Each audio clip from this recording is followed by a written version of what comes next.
पता लगा रास्ते में ऐसा कुआं है जहाँ जो मांगो मिल जाता है। तो पति ने कार रोकी, कुएं में झांका, कुछ मांगा। उसके बाद पत्नी ने कुएं में झांका, कुछ मांगा। तो जब पत्नी मांग रही थी तो वो कुएं में ही गिर गई। तो पति बोला, आज से पहले मैं इन बातों में विश्वास नहीं रखता था। बहुत अच्छे, बाकी नहीं करता था। खैर, बहुत बहुत मन से आप लोग सुन रहे हैं।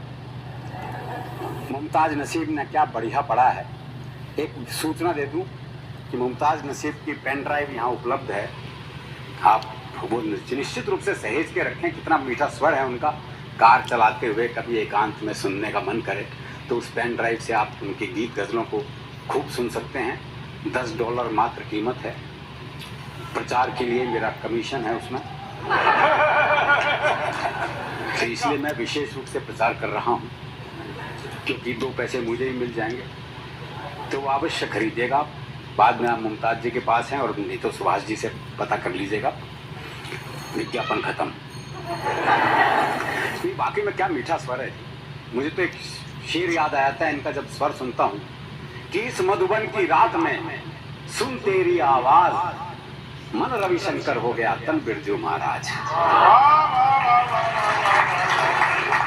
तो इतना बढ़िया स्वर है इनके पास। क्या बढ़िया श्रृंगार सुनाया उन्होंने। हरियाणा वाला सोच भी नहीं सकता। सोच भी नहीं सकता। नहीं, एक ने कोशिश की। अच्छा, बोले, सीख जैसी खूबसूरत हैं तेरी आंखें। वाह, अच्छी लाइन ही लिखती है। पहली लाइन तो भाई ने जोर लगा के ठीक ठाक लिख दी। जोर लगा के। बोले, सीख जैसी खूबसूरत हैं तेरी आंखें, जी चाहता है फोड़ के मोती निकाल लूं।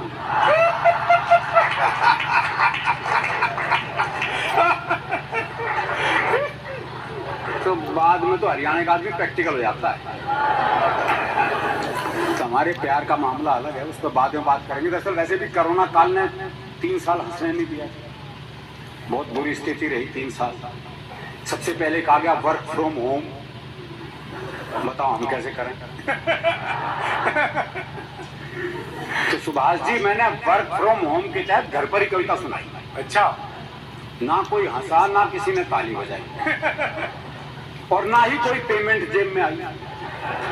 कई कष्ट एक साथ थे। फिर मैंने अपनी दूसरी जेब से पैसे निकाल के खुद को पेमेंट दी। इस तरह वर्क फ्रॉम होम की औपचारिकता पूरी की। क्या बात है। वाह वाह वाह वाह वाह वाह वाह वाह वाह। अच्छा रीता जी, इस कविता का असर पूरे विश्व में पड़ा। आप देख लो, रूस और यूक्रेन के युद्ध में आपका अमेरिका और यूरोप वर्क फ्रॉम होम ही कर रहे हैं। बहुत अच्छा जी, क्या बात है। वर्क फ्रॉम होम ही कर रहे हैं। अच्छा, एक और समस्या थी लॉकडाउन की। पता नहीं यहाँ क्या स्थिति थी, मुझे नहीं पता, लेकिन हिंदुस्तान में तो साहब वो 3 महीने पहले लॉकडाउन, 3 महीने बाद में बाहर सब कुछ बंद, कहीं आप जा नहीं सकते। पत्नी मेरा तेरा देखे, मैं पत्नी का। इससे बुरा समय हो नहीं सकता। पूरा समय। वाह। हमारा काम हर दूसरे तीसरे दिन सूटकेस लेके निकलने का। वो 3 महीने हो गए घर में पड़े हुए। मैं अखबार पढ़ रहा, पत्नी इधर से उधर घूम रही और बड़बड़ा रही। बोले, पता नहीं ये बीमारी कब जाएगी। बीमारी नहीं पता नहीं लग रहा था मुझे। कह रही है कोरोना को कह रही है। हाँ। तो मैंने सोचा कुछ पल अलग ढंग से जिया जाए और किसी महिला मित्र को वीडियो कॉल किया जाए। कुछ तो परिवर्तन हो जीवन में। ये सोचकर मैंने अपनी सबसे सुंदर महिला मित्र को वीडियो कॉल मिलाया, लेकिन उसने फोन ही नहीं उठाया। थोड़ी देर बाद लैंडलाइन पर उसका फोन आया। मैंने फोन ना उठाने की शिकायत की तो उसने समझाया, देखो सारे ब्यूटी पार्लर बंद हैं, अपना चेहरा नहीं दिखाऊंगी। मैं भी भाभी जी की तरह चुड़ैल नहीं लग रही हूँ, इसलिए वीडियो कॉल नहीं उठाऊंगी।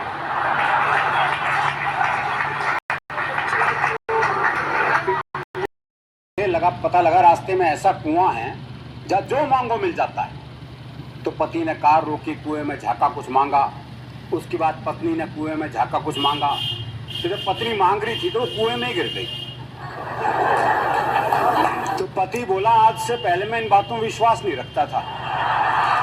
बहुत अच्छे।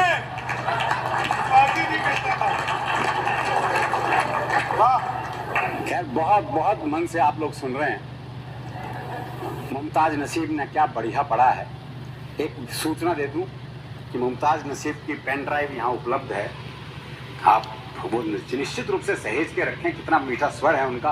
कार चलाते हुए कभी एकांत में सुनने का मन करे तो उस पेन ड्राइव से आप उनके गीत गज़लों को खूब सुन सकते हैं। $10 मात्र कीमत है।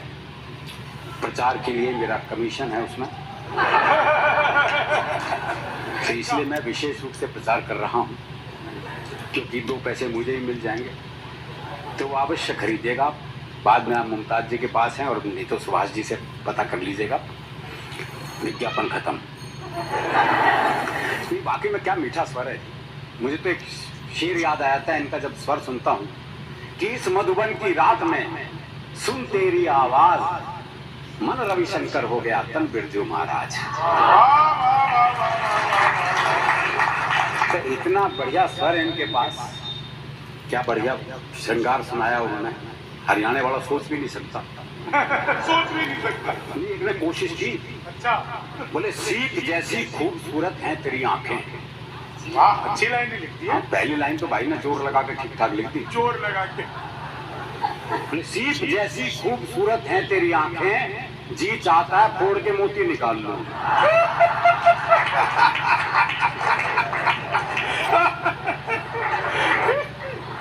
तो बाद में तो हरियाणा का आदमी प्रैक्टिकल हो जाता है। तो हमारे प्यार का मामला अलग है, उस पर बाद में बात करेंगे। दरअसल वैसे भी कोरोना काल ने 3 साल हंसने नहीं दिया। बहुत बुरी स्थिति रही 3 साल। सबसे पहले कहा गया वर्क फ्रॉम होम। बताओ हम कैसे करें। तो सुभाष जी मैंने वर्क फ्रॉम होम के तहत घर पर ही कविता सुनाई। अच्छा। ना कोई हंसा, ना किसी ने ताली बजाई, और ना ही कोई पेमेंट जेब में आई। कई कष्ट एक साथ थे। फिर मैं अपनी दूसरी जेब से पैसे निकाल के खुद को पेमेंट दी। इस तरह वर्क फ्रॉम होम की औपचारिकता पूरी की। क्या बात है। वाह वाह वाह वाह वाह वाह वाह वाह वाह। अच्छा रीता जी, इस कविता का असर पूरे विश्व में पड़ा। आप देख लो, रूस और यूक्रेन के युद्ध में आपका अमेरिका और यूरोप वर्क फ्रॉम होम ही कर रहे हैं। बहुत अच्छा जी। क्या बात है। वर्क फ्रॉम होम ही कर रहे हैं। अच्छा, एक वो समस्या थी लॉकडाउन की थी। पता नहीं यहाँ क्या स्थिति थी, मुझे नहीं पता, लेकिन हिंदुस्तान में तो साहब वो 3 महीने पहले लॉकडाउन, 3 महीने बाद में बाहर सब कुछ बंद, कहीं आप जा नहीं सकते। पत्नी मेरा तेरा देखे, मैं पत्नी का। इससे बुरा समय हो नहीं सकता। पूरा समय। वाह। हमारा काम हर दूसरे तीसरे दिन सूटकेस लेके निकलने का। वो 3 महीने हो गए घर में पड़े हुए। मैं अखबार पढ़ रहा, पत्नी इधर से उधर घूम रही और बड़बड़ा रही। बोले पता नहीं ये बीमारी कब जावेगी। बीमारी नहीं पता नहीं लग रहा था, मुझे कह रही है कोरोना को कह रही है। हाँ। तो मैंने सोचा कुछ पल अलग ढंग से जिया जाए और किसी महिला मित्र को वीडियो कॉल किया जाए। कुछ तो परिवर्तन हो जीवन में। ये सोचकर मैंने अपनी सबसे सुंदर महिला मित्र को वीडियो कॉल मिलाया, लेकिन उसने फोन ही नहीं उठाया। थोड़ी देर बाद लैंडलाइन पर उसका फोन आया। मैंने फोन ना उठाने की शिकायत की तो उसने समझाया, देखो सारे ब्यूटी पार्लर बंद हैं, अपना चेहरा नहीं दिखाऊंगी। मैं भी भाभी जी की तरह चुड़ैल नहीं लग रही हूँ, इसलिए वीडियो कॉल नहीं उठाऊंगी।